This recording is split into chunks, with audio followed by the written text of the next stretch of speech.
ಪ್ರಭು ನಿಮ್ಮೊಡನೆ ಇರಲಿ, ನಿಮ್ಮ ಆತ್ಮದೊಡನೆಯೂ ಇರಲಿ. ಮತ್ತಾಯನು ಬರೆದ ಪವಿತ್ರ ಶುಭ ಸಂದೇಶದಿಂದ ವಾಚನ. ಪ್ರಭು ನಿಮಗೆ ಮಹಿಮೆ ಸಲ್ಲಲಿ.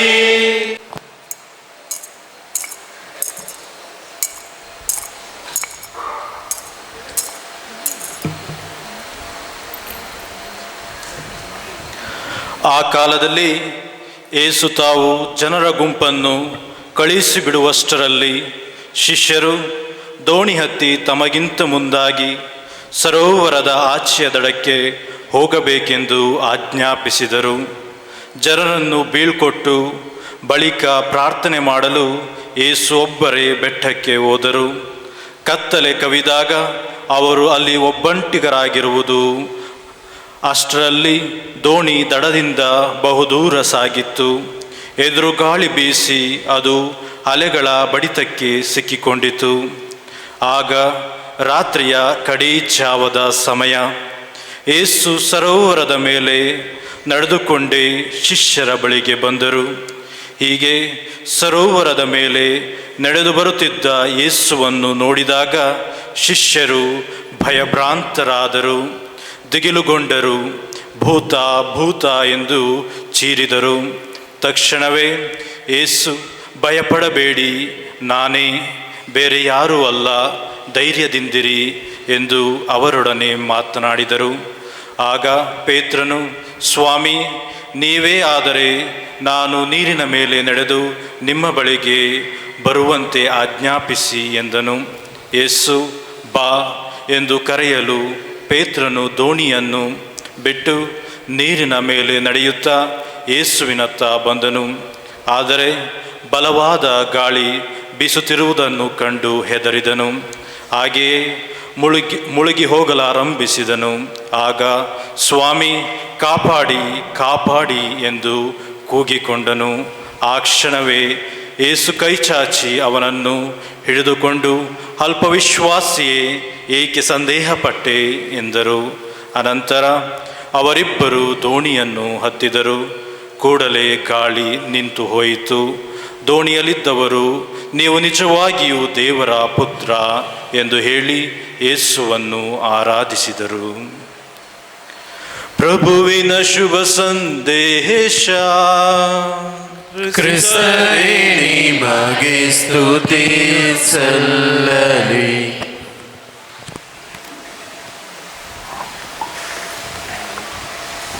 ಪ್ರೀತಿಯ ಸಹೋದರ ಸಹೋದರಿಯರೇ, ಗುಡ್ ಮಾರ್ನಿಂಗ್. ಇವತ್ತಿನ ಶುಭ ಸಂದೇಶ 14ನೇ ಅಧ್ಯಾಯ, ಬರೀ 10 ವಚನಗಳು. ವಿಷಯ ಇಷ್ಟೇ. ಶಿಷ್ಯರು ದೋಣಿ ಹತ್ಕೊಂಡು ಕೆರೆ ಮೇಲೆ ಹೋಗ್ಬಿಡ್ತಾರೆ. ಸರೋವರ, ಗಲಿಲೆಯ ಸರೋವರ, ಕೆರೆ. ಅದರ ಮೇಲೆ ಹೋದಾಗ ಯೇಸು ಸ್ವಾಮಿ ಅವ್ರನ್ನ ಮುಟ್ಟಬೇಕು. ಇಲ್ಲ ಅಂತ ಹೇಳಿದ್ರೆ ಅವ್ರ ಜೊತೆ ಹೋಗೋಕ್ಕಾಗೋದಿಲ್ಲ. ಆದ ಕಾರಣ ಏನು ಮಾಡ್ತಾರೆ, ಸರಿ ನಿನ್ನ ದೋಣಿಯಲ್ಲಿ ಹೋಗಿದೆಯಾ, ನಾನು ನಡ್ಕೊಂಡೇ ಬರ್ತೀನಿ ಅಂತೇಳಿ ಯೇಸು ಸ್ವಾಮಿ ನೀರಿನ ಮೇಲೆ ನಡೀತಾರೆ.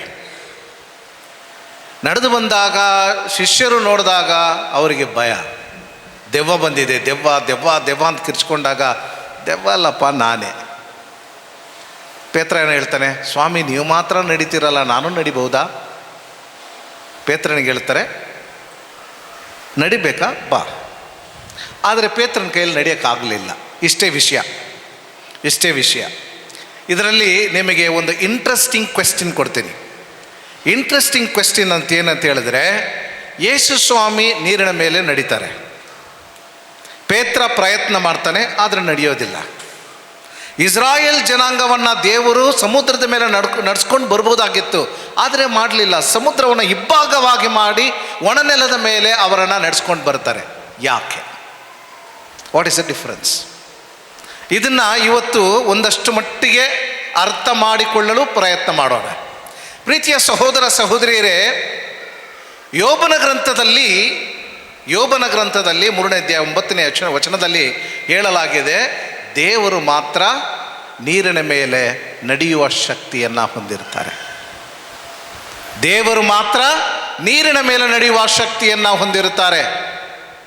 ಒಂದು ಸಮುದ್ರ ಇದೆ, ಸತ್ತ ಸಮುದ್ರ, ಡೆಡ್ ಸಿ. ಕೇಳಿಸ್ಕೊಂಡಿದ್ದೀರಾ? Dead sea. ಯಾರು ಕೇಳಿಸ್ಕೊಂಡಿದ್ದೀರಾ? ಡೆಡ್ ಸಿ, ಸತ್ತ ಸಮುದ್ರ? ಇಲ್ಲ. ಕೇಳಿಸ್ಕೊಂಡಿದ್ದೀರಾ ಟೀಚರ್ಗಳು? ಗ್ಯಾರಂಟಿ ಟೀಚ್ ಮಾಡಿರ್ತೀರ. ಈ ಡೆಡ್ ಸಿ ಅನ್ನೋದು ಉಪ್ಪಿನಾಂಶ ಹೆಚ್ಚು ಇದೆ. ಆದ ಕಾರಣ ನೀವು ಏನೇ ಅದ್ರ ಮೇಲೆ ಹಾಕಿದ್ರೂ ಮುಳುಗೋದಿಲ್ಲ. ಮನುಷ್ಯರೇ ಮನ್ಕೊಬಿಡ್ಬೋದು ಹೋಗಿ. ನಿಮ್ಗೆ ಹೆಂಗೆ ಗೊತ್ತು ಸ್ವಾಮಿ ಅಂತ ಹೇಳಿದ್ರೆ 1-2 ಸಲ ಮನಗಿದ್ದೀನಿ. ಅದರಲ್ಲಿ ಅಷ್ಟೊಂದು ಮಹತ್ವ ಇದೆ. ಅದು ಬಿಟ್ಟರೆ ಬೇರೆ ಎಲ್ಲ ಸಮುದ್ರದಲ್ಲೂ ಕೂಡ ನೀವು ಹೋದ್ರೆ ಮುಳುಗೋಗ್ಬಿಡ್ತೀರ. So therefore to walk on the water necessarily you have to be, only God can do that. ಇದು ನಂಬಿಕೆ.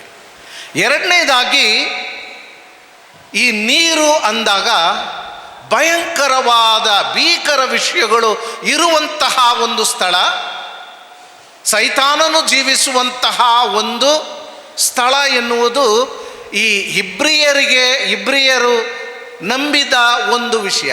ಇದನ್ನು ಚೆನ್ನಾಗಿ ಅರ್ಥ ಮಾಡ್ಕೋಬೇಕು. It's ಅಬೋರ್ಡ್ of evil, it's a belief of ಈಬ್ರೂಸ್. ಈ 2 ವಿಷಯವನ್ನು ಇಟ್ಟುಕೊಳ್ಳಿ. ಈಗ ಶಿಷ್ಯರು ತನ್ನ ಪಯಣವನ್ನು ಈ ಸರೋವರದ ಮೇಲೆ ಮಾಡುತ್ತಿರುವಾಗ ಅಲ್ಲಿ ಬಿರುಗಾಳಿ ಬರುತ್ತದೆ. ಬಿರುಗಾಳಿ ಬಂದಾಗ ಅವರು ಭಯಭ್ರಾಂತರಾಗ್ತಾರೆ. ಯಾಕಂತ ಹೇಳಿದ್ರೆ ಅವರ ಕೆಳಗೆ ಏನಿದೆ ಅಂತ ಗೊತ್ತಿಲ್ಲ. ಈಗ ನಮ್ಮ ಮನೆಗೆ ಇವತ್ತು ಕಳ್ಳ ಬರ್ತಾನೆ ಅಂತ ಸುದ್ದಿ ನಮಗೆ ಸಿಕ್ಕಿದೆ ಅಂತ ಇಟ್ಕೊಳ್ಳಿ. ಕಳ್ಳ ಇವತ್ತು ರಾತ್ರಿ ಬರ್ತಾನೆ ಅಂತ ನಮಗೆ ಸುದ್ದಿ ಸಿಕ್ಕಿದ್ರೆ ಏನು ಶಬ್ದ ಬಂದ್ರೂ ಕಳ್ಳ ಬಂದಂತಲೇ ತಿಳ್ಕೊತೀವಿ ಅಲ್ವಾ? ಹೌದಾ ಇಲ್ವಾ? ಇನ್ನೂ ಚೆನ್ನಾಗಿ ಅರ್ಥ ಮಾಡ್ಕೋಬೇಕು ಅಂತ ಹೇಳಿದ್ರೆ, ತುಂಬ ರಾತ್ರಿ ಆಗಿದೆ, ಕತ್ತಲೆ ಆಗಿದೆ, ನೀವು ನಡ್ಕೊಂಡು ಬರ್ತಾ ಇದ್ದೀರಿ, ಯಾರೋ ನಿಮಗೆ ಒಂದು ಸುದ್ದಿ ಹೇಳೋರೆ, ಆ ದಾರಿಯಲ್ಲಿ ಬಂದರೆ ದೆವ್ವ ಇದೆ, ದೆವ್ವ ನಿಮಗೆ ಕಾಟ ಕೊಡುತ್ತೆ ಅಂತ ಹೇಳುವಾಗ ಕಪ್ಪೆ ಕವ ಅಂದ್ರೂ ನಮಗೆ ಗುಂಡಿಗೆಯಲ್ಲಿ ಏನಿರ್ತದೆ, ಬಂದ್ಬಿಡ್ತಾ ದೆವ್ವ ಅಂತ ಬರುತ್ತೆ ಅಲ್ವಾ? ವಾಸ್ತವ. ಆದ ಕಾರಣ ಈ ಶಿಷ್ಯರು ಕೂಡ ಈ ಭಯದಲ್ಲಿ ಇರ್ತಾರೆ. ಈ ಸರೋವರದ ಮೇಲೆ ಹೋಗಬೇಕಾದ್ರೆ ರಾತ್ರಿಯ ಕೊನೆಯ ಜಾವ ಏನೂ ನೋಡೋಕ್ಕಾಗೋದಿಲ್ಲ. ಮುಂಚಿತವಾಗಿಯೇ ಈ ನೀರು ಅಂದಾಗ ನೀರಿನ ಒಳಗೆ ಭೀಕರ ವಿಷಯಗಳಿರ್ತವೆ. ಒಂದು. ಎರಡನೇದು, ಅವರು ಏನೂ ನೋಡಲಿಕ್ಕೆ ಆಗೋದಿಲ್ಲ. ಯಾಕಂತ ಹೇಳಿದ್ರೆ ಅದು ರಾತ್ರಿಯ ಕೊನೆಯ ಜಾವ. ಇಂತಹ ಒಂದು ಸಂದರ್ಭದಲ್ಲಿ ಯೇಸು ಸ್ವಾಮಿ ನೀರಿನ ಮೇಲೆ ನಡೆದುಕೊಂಡು ಬರುವುದನ್ನು ನೋಡಿದಾಗ ನಿಜವಾಗ್ಲೂ ದೆವ್ವ ಬಂದ್ಬಿಡ್ತಂತೇಳಿ ಎಲ್ಲರೂ ಕೂಡ ಭಯಭ್ರಾಂತರಾಗಿ ದೆವ್ವ ಬಂದಿದೆ ಎಂಬುದಾಗಿ ಹೇಳ್ತಾರೆ. ಆಗ ಯೇಸು ಸ್ವಾಮಿ ಒಂದು ಮಾತು ಹೇಳ್ತಾರೆ. ಏನದು? ಏನು ಹೇಳಿದ್ರು ಯೇಸು ಸ್ವಾಮಿ?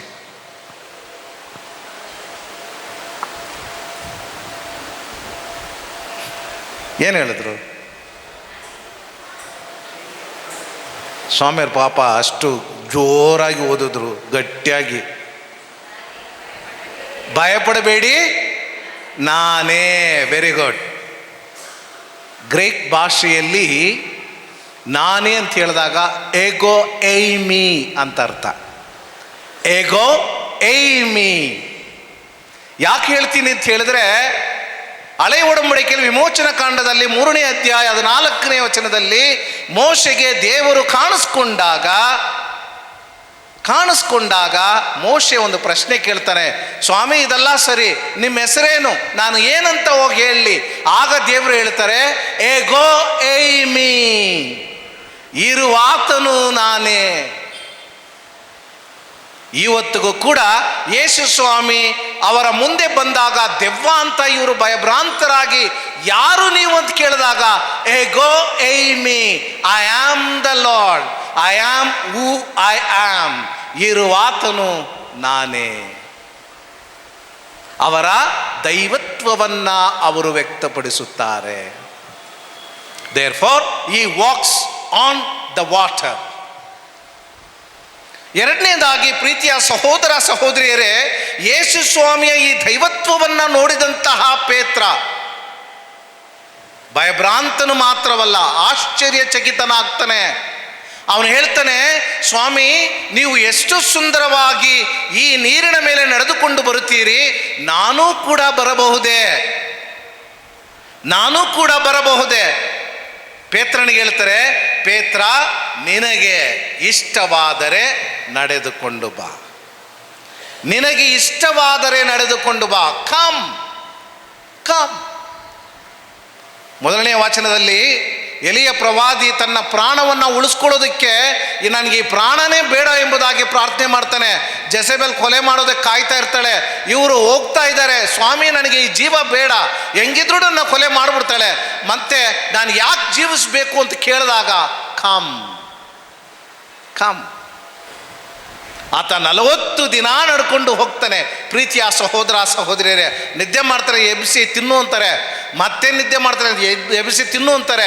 40 ದಿನ ನೀನು ನಡಿಬೇಕು, ನಡಿ. ವೈ?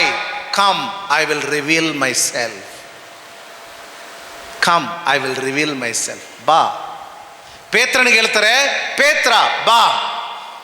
ಪೇತ್ರನು ಕೂಡ ಇಮ್ಮಿಡಿಯೇಟ್ಲಿ ರೆಸ್ಪಾನ್ಸ್, ತಕ್ಷಣವೇ ಆತ ನೀರಿಗೆ ಇಳಿತಾನೆ. ಒಂದು ವೇಳೆ ನಿಜಾನ ನಾನು ನಡಿಬಹುದಾ? ಯೇಸು ಸ್ವಾಮಿ ಆತನಿಗೆ ಆ ಶಕ್ತಿಯನ್ನು ಕೊಡ್ತಾರೆ.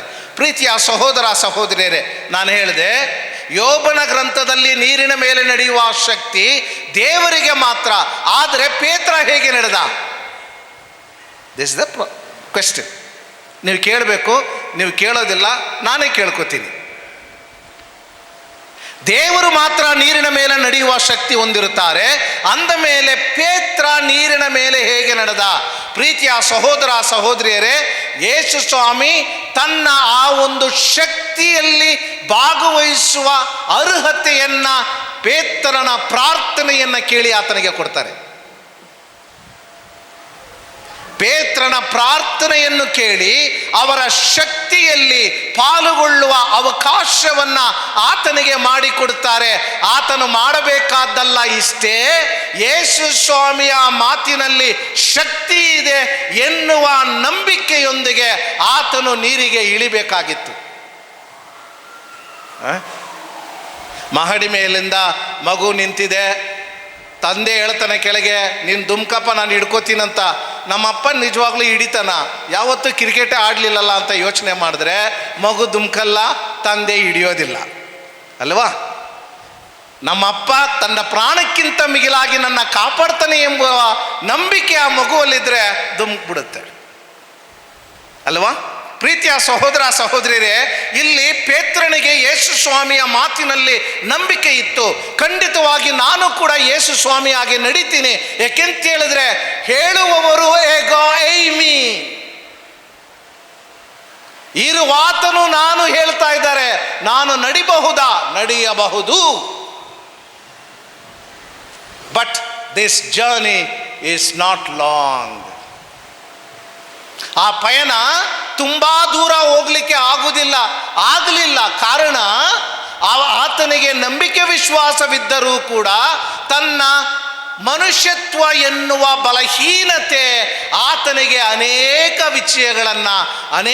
ವಿಷಯಗಳನ್ನ ತಲೆ ತುಂಬಿಸುತ್ತೆ. ಪೇತ್ರ ನಡ್ಕೊಂಡು ಬರ್ತಾರೆ. one of the thinkers, one of the biblical scholar, he says, ಎಷ್ಟರ ಮಟ್ಟಿಗೆ ಪೇತ್ರ ಯೇಸು ಸ್ವಾಮಿಯ ಮುಖವನ್ನ ನೋಡಿ ನಡೀತಾ ಇದ್ನೋ ಅಷ್ಟರವರೆಗೆ ನೀರಿನ ಮೇಲೆ ನಡೆದ. ಯಾವಾಗ ತನ್ನ ಮುಖವನ್ನ ತಿರುಗಿ ನೀರನ್ನು ನೋಡಿದನೋ ಆಗ ಮುಳುಗಲು ಪ್ರಾರಂಭಿಸದ ಎಂಬುದಾಗಿ. As long as he focused on the face of Jesus, he walked on the water, and the moment he saw the waters, he began to drown. Beautiful saying, beautiful saying. ಪ್ರೀತಿಯ ಸಹೋದರ ಸಹೋದರಿಯರೇ, ಪ್ರತಿಯೊಬ್ಬರಿಗೂ ಕೂಡ ಆ ಒಂದು ಆಶೀರ್ವಾದವನ್ನು ದೇವರು ಕೊಡ್ತಾರೆ. ನೆನ್ನೆಯ ಶುಭ ಸಂದೇಶದಲ್ಲಿ ಯೇಸು ಸ್ವಾಮಿ ಹೇಳ್ತಾರೆ, ಶಿಷ್ಯರನ್ನ ನೋಡಿ ನಿನಗೆ ಶಕ್ತಿಯನ್ನ ಕೊಟ್ಟೆ, ದೆವ್ವಗಳನ್ನು ಬಿಡಿಸುವ ಶಕ್ತಿ 10ನೇ ಅಧ್ಯಾಯದಲ್ಲಿ. ಆದರೆ 17ನೇ ಅಧ್ಯಾಯಕ್ಕೆ ಬಂದಾಗ ಒಂದು ದೆವ್ವವನ್ನು ಶಿಷ್ಯರ ಕರಗಳಲ್ಲಿ ಬಿಡಿಸೋಕ್ಕಾಗಲಿಲ್ಲ. ಆದ ಕಾರಣ ತಂದೆಯಾದವನು ಯೇಸು ಸ್ವಾಮಿಯಲ್ಲಿ ಬಂದು ಹೇಳ್ತಾನೆ, ಸ್ವಾಮಿ ನಿಮ್ಮ ಶಿಷ್ಯರು ಆ ದೆವ್ವವನ್ನು ಬಿಡಿಸೋಕ್ಕಾಗಲಿಲ್ಲ, ನೀವಾದರೂ ಬಿಡಿಸಿ ಎಂಬುದಾಗಿ. ಆದರೆ ದೆವ್ವವನ್ನು ಬಿಡಿಸಲು ಅಸಾಧ್ಯವಾದಂತಹ ಶಿಷ್ಯರು ಯೇಸು ಸ್ವಾಮಿಯ ಸ್ವರ್ಗಾರೋಹಣದ ನಂತರ ಅದ್ಭುತ ಕಾರ್ಯಗಳನ್ನು ಮಾಡ್ತಾರೆ. Therefore, there is something that makes you powerful. What is it? That is the faith. ನಂಬಿಕೆ. ನಂಬಿಕೆ. ಆ ನಂಬಿಕೆ ಇದ್ದರೆ ನೀರಿನ ಮೇಲೆ ನಡೆಯಬಹುದು ಎನ್ನುವ ಒಂದು ವಿಷಯವನ್ನ ಪೇತ್ರನ ಮುಖಾಂತರ ಸಂತ ಮತ್ತಾಯ ಎಲ್ಲರಿಗೂ ತಿಳಿಸುತ್ತಾರೆ. ಪ್ರೀತಿಯ ಸಹೋದರ ಸಹೋದರಿಯರೇ, ಅದೇ ರೀತಿ ಮನುಷ್ಯ ತನ್ನ ಬಲಹೀನತೆಯನ್ನ ಮುಂದಕ್ಕೆ ಇಟ್ಟಾಗ, ನನ್ನಿಂದ ಆಗುವುದಿಲ್ಲ ಅಂತ ಹೇಳುವಾಗ, ಈ ಲೌಕಿಕ ವಿಷಯಗಳಿಗೆ ತನ್ನನ್ನು ಸಮರ್ಪಿಸಿಕೊಂಡಾಗ ಪರಲೋಕದ ವಿಷಯಗಳಾದ ನಂಬಿಕೆ, ವಿಶ್ವಾಸ ಇವೆಲ್ಲವೂ ಕಡಿಮೆ ಆಗುತ್ತೆ. ಆಗ ನಮ್ಮ ಜೀವನದಲ್ಲಿ ದೇವರು ಕೊಟ್ಟ ಶಕ್ತಿಯನ್ನು ಅನುಭವಿಸುವ ಆ ಒಂದು ಅವಕಾಶಗಳನ್ನು ಕಳೆದುಕೊಳ್ಳುತ್ತೇವೆ. ಪ್ರೀತಿಯ ಸಹೋದರ ಸಹೋದರಿಯರೇ, ಸಿಂಪಲ್ ಆಗಿ ವೆರಿ ಸರಳವಾಗಿ ಹೇಳಬೇಕು ಅಂತ ಹೇಳಿದ್ರೆ, ನೀವು ಮದುವೆ ಆಗ್ತೀರಿ, ದೇವಸ್ಥಾನದಲ್ಲಿ ಬಂದು ಮದುವೆ ಆಗ್ತೀರಿ, ದೇವರ ಮುಂದೆ ವಾಗ್ದಾನ ಮಾಡ್ತೀರಿ, ನಾನು ಜೀವನದ ಪರ್ಯಂತರ ನಾನು ನಿನಗೆ ಪತ್ನಿಯಾಗಿರ್ತೀನಿ, ನಿನ್ನ ಪ್ರೀತಿಸ್ತೀನಿ, ಗೌರವಿಸ್ತೀನಿ, ಎಲ್ಲ ಸುಖ ದುಃಖಗಳಲ್ಲಿ ನಾನು ನಿನ್ನ ಜೊತೆ ಇರ್ತೀನಿ ಅಂತ. It's a relationship, a sanctified covenantal relationship. Sanctified covenantal relationship, ಒಡಂಬಡಿಕೆಯ ಪ್ರೀತಿ. ಇದನ್ನ ಇಟ್ಕೊಳ್ಳೋರು ದೈವ ಶಕ್ತಿಯನ್ನ ಜೀವಿಸ್ತಾರೆ. You walk on the water according to the words of Jesus. ಆದರೆ ಈ ಸಂಬಂಧ ಹಾಗೆ ಇರೋದಿಲ್ಲ. ಸಂಬಂಧದಲ್ಲಿ ಅನೇಕ ಕೊರತೆಗಳು ಬರ್ತದೆ. ಜಗಳ ಬರುತ್ತೆ, ಸಂದೇಹ ಬರುತ್ತೆ, ಒಪ್ಕೊಳ್ಳೋದಿಲ್ಲ, ಅಕ್ಸೆಪ್ಟ್ ಮಾಡೋದಿಲ್ಲ. There is no interest in living the family relationship. ಯಾಕೆ? ವೈ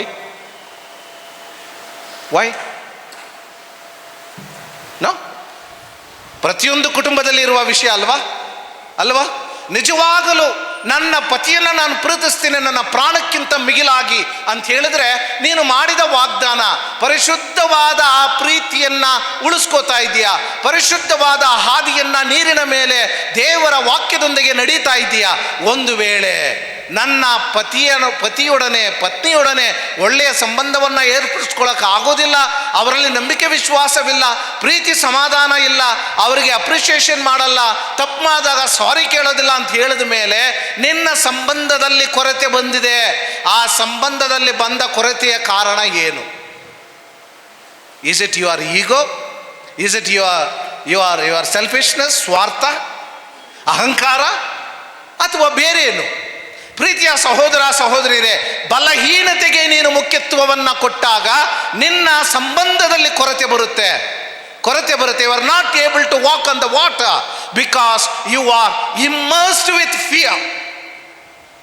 ಏನದು ಭಯ? ನಾನು ಎನ್ನುವ ಭಯ, ನನ್ನದು ಎನ್ನುವ ಭಯ, ನನ್ನ ಆಸೆಗಳು ಎನ್ನುವ ಭಯ, ಈ ಲೋಕ ಎನ್ನುವ ಭಯ, ನನ್ನ ದುರಾಸೆ ಎನ್ನುವ ಭಯ, ನನ್ನ ಸ್ವಾರ್ಥ ಎನ್ನುವ ಭಯ ನಮ್ಮನ್ನ ನೀರಿನೊಳಗೆ ಮುಳುಗಿಸುತ್ತೆ.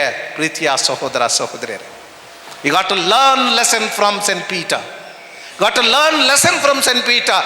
ಎಷ್ಟರವರೆಗೆ ಯೇಸು ಸ್ವಾಮಿ ಅವರ ಜೀವನದ ಮಧ್ಯಸ್ಥಿಕೆಯನ್ನು ಪಡೀತದೋ ಅಷ್ಟರವರೆಗೂ ಕೂಡ is a victorious person. A relationship with Jesus and himself. ಪ್ರತಿಯೊಂದು ಕುಟುಂಬದಲ್ಲೂ ಕೂಡ ಆ ಕುಟುಂಬದ ಸದಸ್ಯರು ಯೇಸು ಸ್ವಾಮಿಯನ್ನ ಮಧ್ಯಕ್ಕೆ ಇಟ್ಟು ಅವರೊಡನೆ ಬೆಳೆದಾಗ ಪ್ರತಿಯೊಂದು ವಿಷಯವೂ ಪರಿಶುದ್ಧವಾಗಿರ್ತದೆ. ನೀರಿನ ಮೇಲೆ ನಡೆಯುವ ಶಕ್ತಿಯನ್ನ ನೀವು ಅನುಭವಿಸ್ತೀರಿ. Not necessarily you have to walk on the water.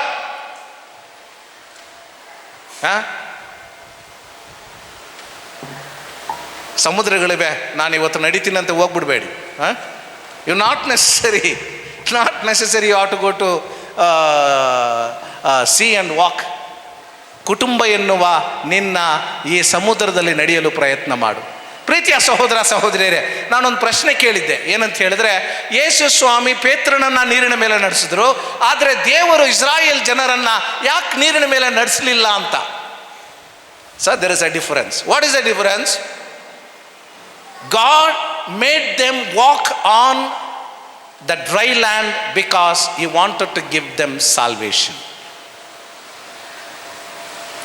ಅವರಿಗೆ ವಿಮೋಚನೆಯನ್ನು ಕೊಡಬೇಕಾಗಿತ್ತು. ಯಾವುದರ ಆಧಾರದ ಮೇಲೆ?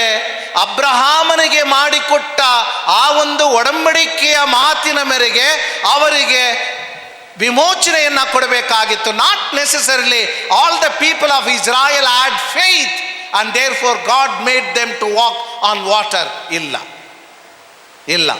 It is a national economy of salvation that God granted. Therefore ಅಲ್ಲಿ ದೇವರ ಶಕ್ತಿ ಮಾತ್ರ ವ್ಯಕ್ತವಾಗುತ್ತೆ ಹೊರತು ಮನುಷ್ಯನ ವಿಶ್ವಾಸವಲ್ಲ.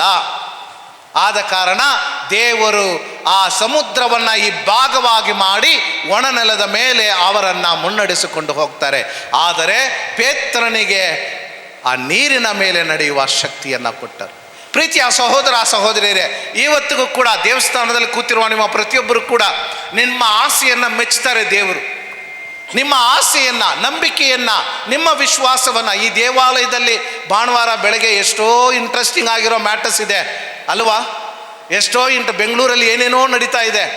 ಅಟ್ಲೀಸ್ಟ್ ಬೆಳಗ್ಗೆ ನಾವು ಶಾಪಿಂಗ್ ಮಾಲ್ಗೆ ಹೋದರೆ ಎಂಥ ಥರ ಜನನ ನೋಡ್ಬೋದು. ದೇವಸ್ಥಾನದಲ್ಲೇ ನೋಡ್ತೀವಿ. ನಾನು ಹೇಳ್ತೀನಿ ಪದೇ ದೇವಸ್ಥಾನ, ದೇವರಿರುವ ಸ್ಥಳ, ಇಲ್ಲಿ ಬಂದು ಪ್ರಾರ್ಥನೆ ಮಾಡಬೇಕು ಅಂತ ಹಿಂದೆ ಹೋಗಿ ಜೋಡಿಯಾಗಿ ಕೂತ್ಕೊಂಡವ್ರೆ. ನನ್ನ ಕೈಯಲ್ಲಿ ತಡೆಯೋಕ್ಕಾಗಲಿ, ಈಗ ಎಕ್ಸ್ಟ್ರಾ ಸೆಕ್ಯೂರಿಟಿ ಹಾಕಿದ್ದೀನಿ. ಜನರಿಗೆ ಹೇಳಬೇಕು, ಇದು ದೇವಾಲಯ, ಇಲ್ಲಿ ಪ್ರಾರ್ಥನೆ ಮಾಡೋಕ್ಕೆ ಬರಬೇಕು, ಡೂಯೆಟ್ ಆಡೋಕ್ಕೆ ಬರಬಾರ್ದು. ಆಚೆ ಹೋಗಿ ನಿಂತ್ಕೊಳ್ಳಿ.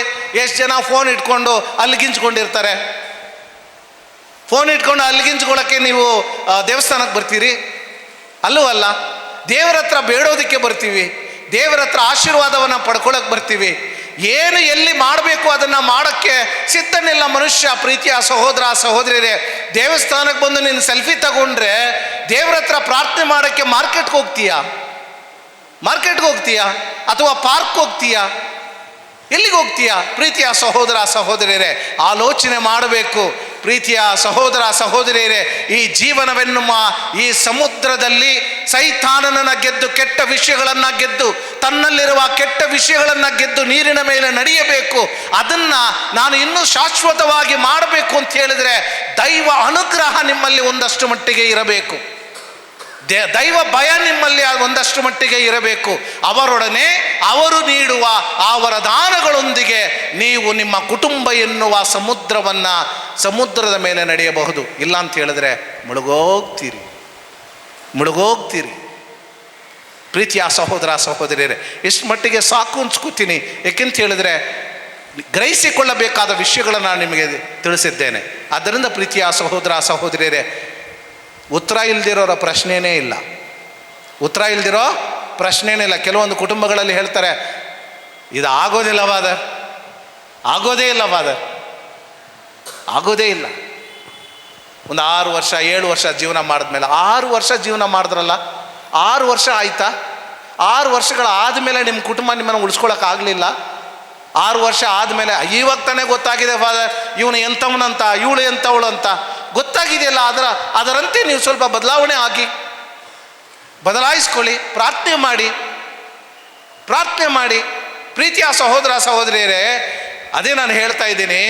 ಈಗ ಪ್ರಾರಂಭಗಳಲ್ಲಿ ನಾವು ಆ ಮನೋಭಾವವನ್ನು ಇಟ್ಕೊಳ್ಳೋದಿಲ್ಲ. ಯಾವಾಗ ದೇವರು ಬರ್ತಾರೆ, ನನಗೆ ಕಷ್ಟ ಬಂದಾಗ, ರೋಗ ರುಜಿನ ಬಂದಾಗ, ಅಥವಾ ಸೋತಾಗ, ಕಣ್ಣೀರಿದ್ದಾಗ ಮಂಡಿ ಹಾಕ್ಕೊಂಡು ಮೇಣಬತ್ತಿನ ಕೈಯಲ್ಲಿ ಇಟ್ಕೊಂಡು ದೇವರೇ ಅಂತ ಹೇಳೋಕ್ಕಿಂತ ಪ್ರತಿನಿತ್ಯ ದೇವರೊಡನೆ ಬೆಳೆಯಲು ಪ್ರಯತ್ನ ಮಾಡಿ. ಆವಾಗ ಎಂಥದ್ದೇ ಕಷ್ಟವಾಗಲಿ ಎದುರಿಸುವ ಶಕ್ತಿ ನಿಮ್ಮಲ್ಲಿರ್ತದೆ, ಧೈರ್ಯ ಇರ್ತದೆ. ಅದು ಎಂಥದ್ದೇ ದೊಡ್ಡ ಗೊಂದಲವಾಗಲಿ, ಬಿರುಗಾಳಿ ಆಗಲಿ, ಅದನ್ನು ಎದುರಿಸುವ ದೃಢತೆಯನ್ನು ದೇವರು ನಿಮಗೆ ಕೊಡ್ತಾರೆ. ಆದ್ದರಿಂದ ಪ್ರೀತಿಯ ಸಹೋದರ ಸಹೋದರಿಯರೇ,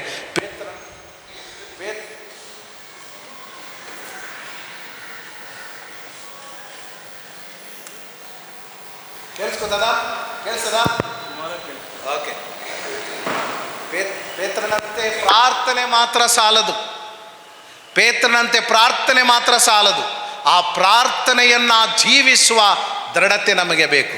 ಆದ ಕಾರಣ ಈ ಪವಿತ್ರ ದಿವ್ಯ ಬಲಿ ಪೂಜೆಯಲ್ಲಿ ದೇವರಲ್ಲಿ ಬೇಡೋಣ. ದೇವರೇ ನಮ್ಮೆಲ್ಲರಿಗೂ ಕೂಡ ಈ ಕುಟುಂಬ ಎನ್ನುವ ಪವಿತ್ರ ಸ್ಥಾಪನೆಯನ್ನು ಪರಿಶುದ್ಧವಾಗಿ ನಾನು ದಾಟಲು, ನಡೆದು ಹೋಗಲು ಶಕ್ತಿಯನ್ನು, ದೃಢತೆಯನ್ನು ಕೊಟ್ಟು ನಮ್ಮೆಲ್ಲರನ್ನು ಆಶೀರ್ವದಿಸಿರಿ ಎಂದು ಭಕ್ತಿಯಿಂದ ಪ್ರಾರ್ಥಿಸೋಣ. ಆಮೆನ್.